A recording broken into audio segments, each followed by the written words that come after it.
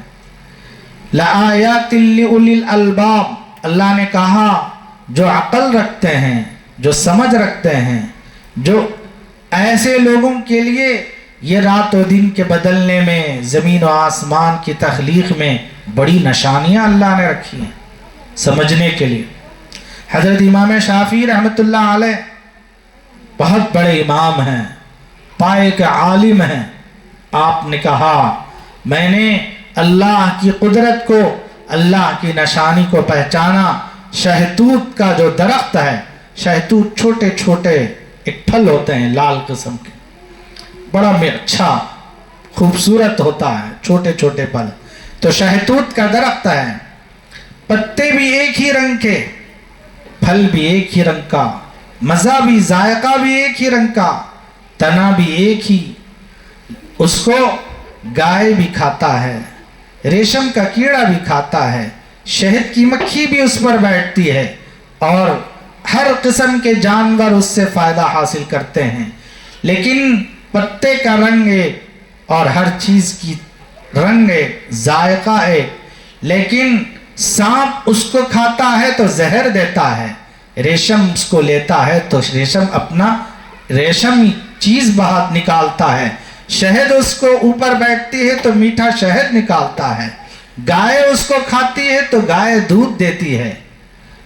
حالانکہ پتے کا رنگ ایک ہے، ذائقہ ایک ہے، لیکن الگ الگ کھاتے ہیں الگ الگ چیزیں. تو یہ کیسے بن رہی ہے یہ چیزیں؟ کوئی کھا رہا ہے تو دودھ نکل رہا ہے، کوئی چوس رہا ہے تو شہد نکل رہا ہے، کوئی کھا رہا ہے چوس رہا ہے تو زہر نکل رہا ہے. یہ کس کی طاقت ہے؟ یہ کس کی قدرت ہے؟ یہ اللہ کی. جب اللہ تبارک و تعالی یہ سب کچھ کر سکتے ہیں، میرے آقا کے نام پہ یہ سب کچھ بنا سکتے ہیں، تو کیا آقا کو اپنے پاس نہیں بلا سکتے؟ ضرور بلا سکتے. اور آپ نے اہتمام فرمایا، مسجد اقصی گئے، وہاں سارے انبیاء علیہ السلام بیٹھے ہوئے، نبی صلی اللہ علیہ وسلم کی آمد کا انتظار کر رہے ہیں. میں تفصیل میں نہیں کہہ رہا ہوں، مختصر کہہ رہا ہوں. حضور اکرم صلی اللہ علیہ وسلم کا انتظار کر رہے ہیں اور سارے صفوں میں بیٹھے ہوئے ہیں. علماء فرماتے ہیں مقتدیوں کو امام کا انتظار کرنا چاہیے. مقتدیوں کو کیا کرنا چاہیے؟ امام کا انتظار کرنا چاہیے. امام سے پہلے کھڑے نہیں ہونا چاہیے. رسول اللہ صلی اللہ علیہ وسلم سے بڑے امام کوئی ہو سکتے ہیں؟ حضرات صحابہ پوری زندگی اپنے اللہ کے نبی سے آگے کبھی نہیں بڑھے، کبھی اپنے نبی صلی اللہ علیہ وسلم سے پہلے کبھی نہیں اٹھے. پوری زندگی. اور اللہ کے نبی علیہ الصلوۃ والسلام پوری زندگی امامت فرمائے. آج جس منصب کو ہم ایک حقیر سمجھتے ہیں اور ایک معمولی سمجھتے ہیں، ایسا حقیر منصب جو ایمان والوں کے پاس ہے، یہ کس نے نبھایا، یہ کس نے ادا کیا؟ جس نے ہمیں دین دیا ہے، جس نے ہمیں قرآن دیا ہے، جس نے ہمیں نماز سکھائی ہے، جس نے ہمیں اللہ تک پہنچنے کا راستہ بتایا ہے، اس نے پوری زندگی امامت کی ہے. اس لیے میرے استاد محترم امیر شریعت حضرت اشرف علی صاحب باقوی رحمۃ اللہ علیہ، اللہ ان کی جنت نصیب فرمائیں، آپ فرمایا کرتے تھے دنیا میں ساری سنتوں کی شباہتیں ہیں، اور حقیقی سنت جو رسول اللہ صلی اللہ علیہ وسلم کے زمانے سے لے کر آج تک ہو بہو، اس میں کسی قسم کی کوئی تبدیلی نہیں آئی، اگر وہ ہے تو وہ امامت. اس لیے کہ نبی نے پوری زندگی فرمائی. عرض کرنے کا مطلب یہ ہے کہ اللہ کے نبی آئے تو سارے پیغمبر کھڑے ہو گئے. حضرت جبرائیل علیہ الصلوۃ والسلام نے آپ کا ہاتھ پکڑا، مصلی پر کھڑا کیا، آپ نے نماز امامت فرمانے کے بعد آپ آسمانوں پر سے تشریف لے گئے. سب سے پہلے آسمان پر حضرت سیدنا آدم علیہ الصلوۃ والسلام سے آپ کی ملاقات ہوئی. دوسرے آسمان پر حضرت عیسیٰ علیہ الصلوۃ والسلام، حضرت یحییٰ علیہ الصلوۃ والسلام سے ملاقات ہوئی. تیسرے آسمان پر حضرت یوسف علیہ الصلوۃ والسلام سے ملاقات ہوئی. چوتھے آسمان پر حضرت ادریس علیہ الصلوۃ والسلام سے ملاقات ہوئی. پانچویں آسمان پر حضرت ہارون علیہ الصلوۃ والسلام سے. چھٹے آسمان پر حضرت عیسیٰ علیہ الصلوۃ والسلام سے ملاقات ہوئی. ساتویں آسمان پر حضرت ابراہیم علیہ الصلوۃ والسلام سے ملاقات ہوئی. پھر آسمانوں کی سیر کرتے کرتے اللہ نے آپ کو جنت کی سیر کروائی. جنت کے محلات دیکھے، وہاں کے ساری چیزیں دیکھیں، اور جہنم کو دکھایا اللہ نے. اور اللہ کے نبی ساری چیزوں کو، جہنم کو دیکھے، وہاں کے عذابات دیکھے، وہاں کی ساری چیزوں کو اللہ کے نبی نے اپنی آنکھوں سے دیکھا. پھر اس کے بعد سدرۃ المنتہا کے پاس لا کر حضرت جبرائیل علیہ الصلوۃ والسلام کھڑے کر دیے، اور آگے بڑھنے سے کہنے لگے یا رسول اللہ، میرا آپ تک یہاں تک پہنچانا ہے، اب یہاں سے اگر ایک قدم بھی آگے میں بڑھوں گا تو میں جل کر اللہ کی نورانیت اور اس کی تجلیات سے میں راکھ بن جاؤں گا. میرے اندر وہ طاقت نہیں ہے، وہ قوت نہیں ہے کہ میں یہاں سے آگے بڑھوں. اس کے بعد اللہ رب العزت نے رف یا زف ایسی کوئی سواری، یا خود بعض روایتوں میں آتا ہے خود اللہ رب العزت نے اپنے حبیب پاک صلی اللہ علیہ وسلم کو عرش تک لے گئے. بعضوں نے کہا عرش پہ بٹھایا بھی. اللہ کے نبی سجدے میں گر گئے. پھر اس کے بعد اللہ کی خوب تعریف بیان کی. اللہ رب العزت کی اتنی تعریف بیان کی کہ اللہ نے آپ سے کہا کہ ہم آپ کو، آپ کی امت کو تحفہ دے رہے ہیں. کیا تحفہ دے رہے ہیں؟ نماز کا تحفہ. میرے عزیز دوستو، اللہ نے ایمان والوں کے حق میں جتنے فرائض متعین کیے ہیں، روزہ ہے، زکوٰۃ ہے، حج ہے، اور دیگر جتنی عبادتیں ہیں، یہ ساری عبادتیں دنیا میں رسول اللہ صلی اللہ علیہ وسلم کے واسطے سے ملی. لیکن نماز ایک ایسی عبادت ہے جو دنیا میں نہیں ملی، آسمانوں سے لائی گئی اور آسمانوں سے ملی. اس لیے کہ رسول اللہ صلی اللہ علیہ وسلم کو اللہ نے نماز کا تحفہ اس لیے دیا. اصل میں تو 50 نمازیں دی گئیں. اللہ رب العزت جب 50 نمازیں دیں اور کہا کہ یہ 50 نمازیں آپ کی امت کے لیے ہیں، اگر خدا نخواستہ 50 نمازیں اگر آج بھی بحال رہتی تو ہمارا کیا حال ہوتا؟ کیا حال ہوتا میرے دوستو؟ 5 نمازیں ہی مشکل ہیں. اس میں ظہر کی پڑھے تو فجر کی نہیں پڑھتے، فجر کی پڑھے تو پورے دن کی 4 نمازیں نہیں، کوئی پورے دن کی نہیں پڑھتا ہے تو جمعے کی تک اس کو چھٹی ہم سمجھتے ہیں کہ ہم ایک پڑھے تو دوسری چھٹی مل جاتی ہے، دوسری پڑھے تو تیسری کو چھٹی مل جاتی ہے، ایسا ہم سمجھتے ہیں، جبکہ اللہ نے کہا آپ کی امت یہ 5 نمازیں بھی پڑھے گی تو میرا جو فیصلہ 50 نمازوں کا ہے اس کے برابر میں ضرور اجر دوں گا، ثواب دوں گا۔ 5 نمازیں تمہاری امت ادا کرے لیکن ان 5 نمازوں پر 50 نمازوں کا ثواب اللہ عطا فرمائے۔ اسی لیے رسول اللہ صلی اللہ علیہ وسلم جب بھی آپ کو کبھی کسی قسم کا کوئی حادثہ پیش آتا یا کوئی چیز آپ کو پیش آتی تو فوراً آپ نماز کی طرف متوجہ ہو جاتے۔ صحابہ کے پاس جب یہ نماز جیسی عبادت لا کر دیے تو صحابہ اتنا خوش ہوئے کہ اور کہنے لگے کہ اب ہم کو اللہ سے ملنے کا راستہ مل گیا۔ ہم ایسی قوم ہیں، ہمارے پاس قرآن ہے، ہمارے پاس خدا ہے، ہمارے پاس نبی ہے، پھر بھی ہم سمجھ رہے ہیں کہ ہمارا کوئی نہیں ہے، مسلمانوں کا کوئی نہیں ہے۔ ہم سمجھنے لگے دنیا ہو تو ہمارے ساتھ دے رہے ہیں، حکومت ہمارا ساتھ دے گی تو ہمارا ساتھ ہوگا، لوگ ہمارا ساتھ دیں گے تو ہمارا ساتھ ہوگا۔ یاد رکھو یہ دنیا دھوکے کی ہے، کبھی کسی کو ساتھ نہیں دی اور کبھی کسی کا ساتھ دے گی بھی نہیں، کبھی ساتھ نہیں دے گی یہ دنیا، یہ دھوکے باز ہے دنیا۔ کون ساتھ دے گا؟ اللہ ساتھ دے، اور اللہ ساتھ کب دے گا؟ وَاسْتَعِينُوا بِالصَّبْرِ وَالصَّلَاةِ وَإِنَّهَا لَكَبِيرَةٌ إِلَّا عَلَى الْخَاشِعِينَ۔ تم نماز کے ذریعے اور صبر کے ذریعے سے اللہ سے مدد طلب کرو، نماز کے ذریعے اللہ سے مدد، صبر کے ذریعے سے اللہ سے مدد طلب کرو۔ اللہ کہتا ہے ان اللہ مع الصابرین، صبر کرنے والوں کے ساتھ میں ہوں۔ وبشر الصابرین، صبر کرنے والوں کو بشارت دو۔ ہاں دنیا میں تکلیفیں آئیں گی، میں نے کہا حق کے ساتھ قربانیاں ہیں، مجاہدیں ہیں، آزمائشات ہیں، مصیبتیں ہیں، پریشانیاں ہیں، کبھی فاقے آئیں گے، کبھی ماریں گے، کبھی توڑیں گے، کبھی جان کا خوف، کبھی مال کا، کبھی ہر چیز سے ہمیں آزمایا جائے گا۔ وبشر الصابرین، صبر کرنے والوں کو بشارت۔ یہ اللہ کا وعدہ ہے۔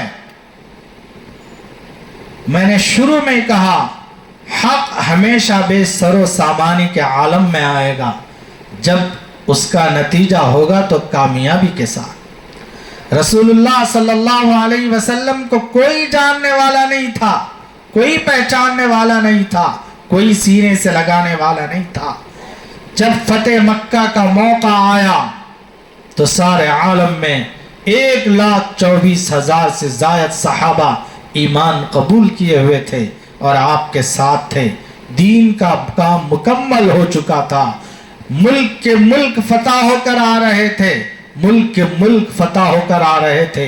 جب صحاباؤں نے خلافت کی دوڑ سنبھالی، حکومت سنبھالی، تو صحابہ کہتے تھے ہمارے گھروں میں اناج کی طرح درہم و دینار کے غلے پڑے رہتے تھے، ڈھیر پڑے رہتے تھے، جیسے گیہوں کا ڈھیر ہوتا ہے اور چاول کا ڈھیر ہوتا ہے، ایسے پیسوں سونے زیورات کے ڈھیر پڑے رہتے تھے۔ یہ کب میرے دوستو؟ یہ اس وقت میں ہے جب ہم اللہ کی صحیح اطاعت کی، نماز کی پابندی کی اور اللہ کی مانی، نبی کی مانی۔ آج تو ہم کیسے ہیں؟ جی میں آتا ہے تو مانتے ہیں، جی میں نہیں آتا ہے تو چھوڑ دیتے ہیں۔ یہ تو مذاق ہوا میرے دوست۔ کیا ہم دین سے مذاق کرتے ہیں؟ جو دین کے ساتھ مذاق کرتا ہے کیا اس کے ساتھ اللہ کی مدد ہوگی، اللہ کی رحمت ہوگی، اللہ ان کا ساتھ دے گا؟ ہرگز نہیں دے گا۔ اسی لیے رسول اللہ صلی اللہ علیہ وسلم اس نماز سے آپ کی اتنی بڑی محبت تھی، جب اللہ کے پاس سے پیغام لے کر آئے تو آپ راتوں رات کھڑے ہو کر نماز پڑھا کرتے تھے جس کی وجہ سے آپ کے پاؤں مبارک میں ورم آ جاتا تھا، سوج جاتے تھے پاؤں. کیوں؟ اللہ کی عبادت میں مزہ آتا تھا. ہم کو کہاں مزہ آتا ہے؟ 5 منٹ اگر دیری ہو گئی، 2 منٹ، تو ہماری زبانوں سے اللہ اکبر ایسے الفاظ نکلتے ہیں ہم سن بھی نہیں سکتے. 2 منٹ تاخیر ہو گئی تو پریشانی، 2 منٹ زیادہ ہو گئی تو پریشانی، 4 منٹ ٹہرنے میں زیادہ ہو گئی تو پریشانی. کیا مزہ آئے گا اللہ کی عبادت میں؟ حضرت امام بغوی رحمہ اللہ فرماتے ہیں، ایک اللہ کے ولی جن کا نام ہے عبداللہ القویری رحمۃ اللہ علیہ، عشاء کی جماعت آپ کی فوت ہو گئی، چھوٹ گئی، عشاء کی نماز چھوٹ گئی، جماعت سے چھوٹ گئی. آپ دوسرے محلے کو گئے جماعت سے ادا کرنے کے لیے، وہاں بھی نہیں ملی. اب رات میں گھر آ کر اتنا روئے، کہنے لگے اب میں نماز پڑھنا ہے جماعت سے.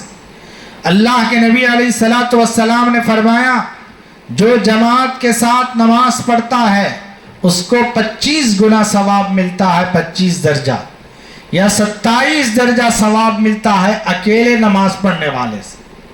جو آدمی اکیلے نماز پڑھتا ہے اور جو آدمی جماعت کے ساتھ نماز پڑھتا ہے تو اکیلے نماز پڑھنے والے سے 27 گنا 25 گنا زیادہ ثواب دیتے ہیں.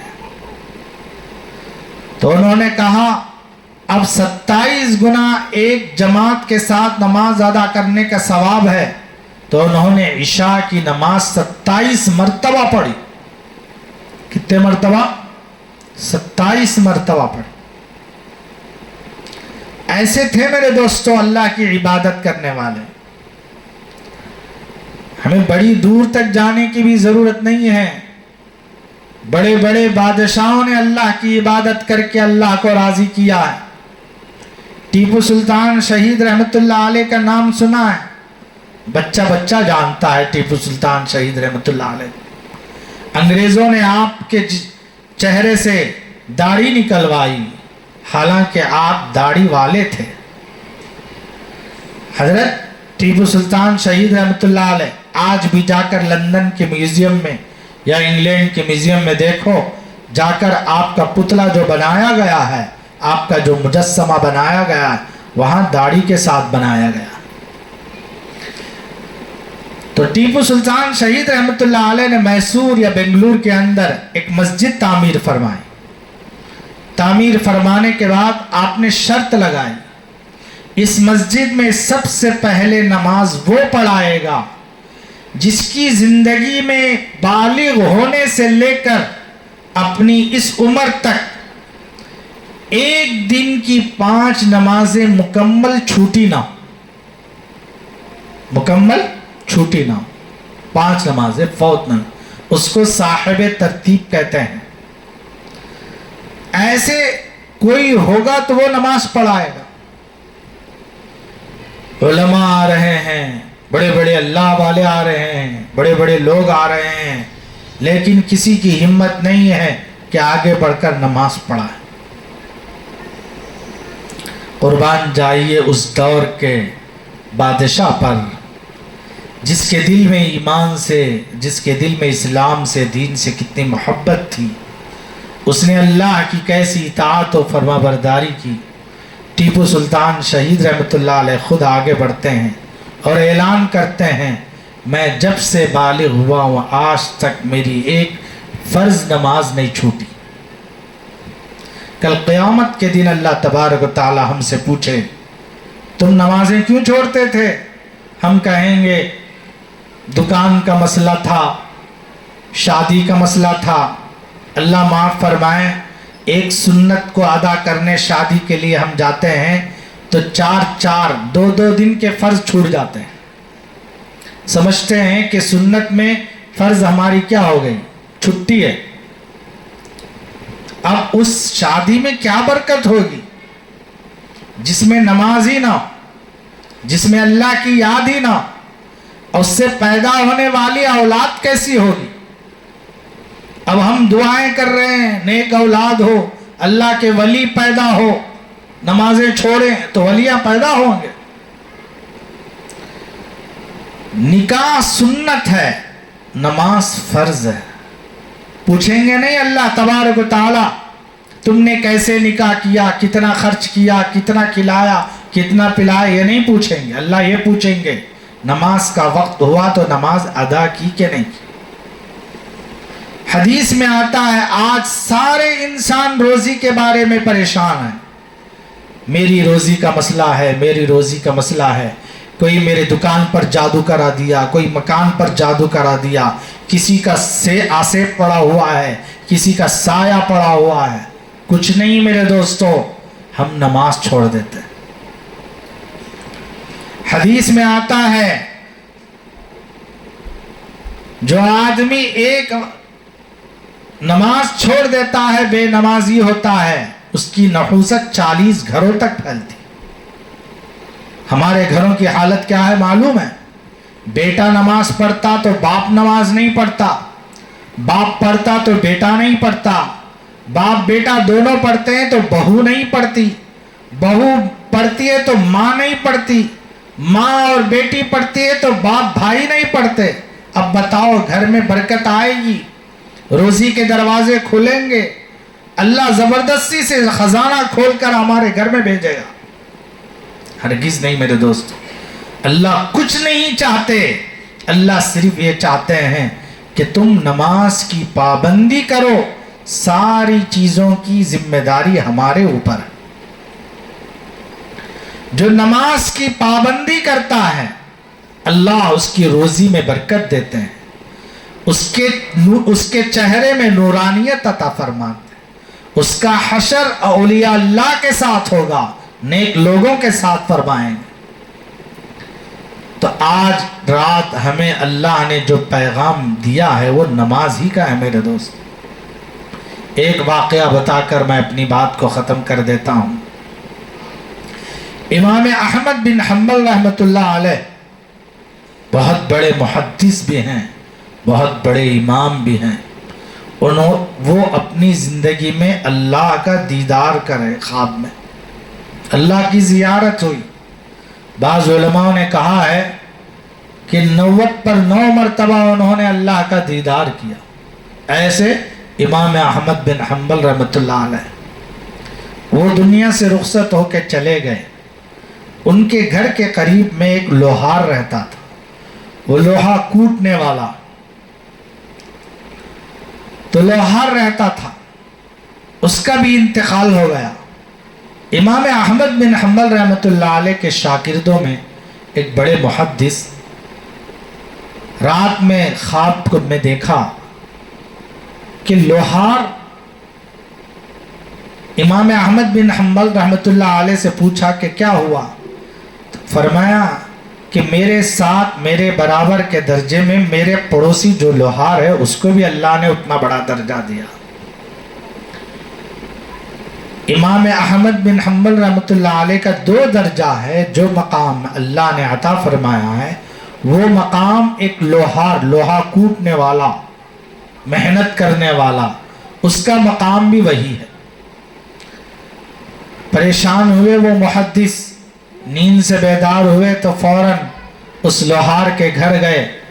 شاید اس کی کوئی خاص خوبی ہوگی جس کی وجہ سے اللہ نے اسے امام احمد بن حنبل رحمۃ اللہ علیہ کے ساتھ مقام دیا ہے، برابری عطا فرمائی ہے، درجہ دیا ہے۔ تو گئے گھر جا کر دستک دی اور گھر سے آواز آئی اور کہنے لگے کہ آپ کے گھر والے کہاں ہیں؟ تو گھر والوں نے کہا وہ اللہ کو پیارے ہو گئے۔ اچھا، اللہ کو پیارے ہو گئے۔ میں یہ پوچھنا چاہتا ہوں کہ اس اللہ کے نیک بندے کا دنیا میں کیا عمل تھا؟ وہ کیا تھا؟ وہ کون تھا؟ وہ بڑا اللہ والا تھا، اللہ کا ولی تھا، کون تھا؟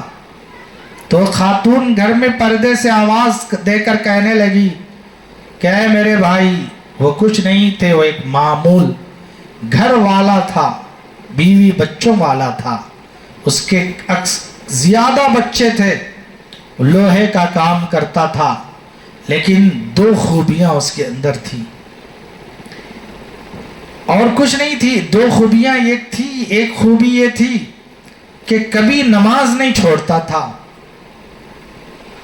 جب بھی لوہا کوٹتا، محلے کی مسجد کی اذان کی آواز آتی تو اپنا لوہا ہاتھ ایسا اٹھایا ہے تو ایسے ہی اٹھائے ہوئے اس کو رکھ دیتا اور فوراً اپنا دکان چھوڑ دیتا، مسجد کی طرف نکل جاتا، عبادت کرتا اللہ کی، پھر آ کر اپنا کام کرتا. ایک خوبی یہ تھی. لیکن دوسری خوبی یہ تھی کہ وہ تھک ہار کر جب ہم گھر کی چھت پر لیٹے رہتے اور ہمارے سامنے کے گھر میں حضرت امام احمد بن حنبل رحمۃ اللہ علیہ رہتے تھے، وہ بھی اپنے گھر کے چھت پر کھڑے ہو کر رات بھر عبادت کرتے، اللہ کی کلام کی تلاوت کرتے، دعاؤں میں مشغول رہتے.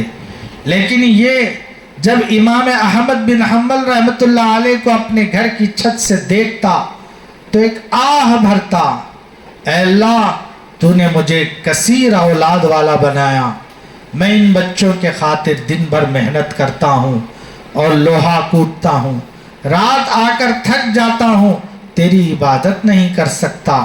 اگر تو بھی مجھے اس طرح فارغ البال فارغ الحال بنایا ہوتا تو میں بھی رات بھر عبادت کرتا اور تلاوت کرتا اور تجھے یاد کرتا. اس طرح کہہ کر روزانہ سو جاتا تھا. تو وہ جو بزرگ آئے ہوئے تھے، جو دریافت کرنے کے لیے انہوں نے ان باتوں کو سنا تو سن کر کہنے لگے، اذان کے ادب کی وجہ سے اور وہ جو نیت اس نے رات میں حضرت امام احمد بن حنبل رحمۃ اللہ علیہ کا جو عمل تھا، اس نیت کی بنیاد پر اللہ نے اس کو یہ مقام عطا فرمایا.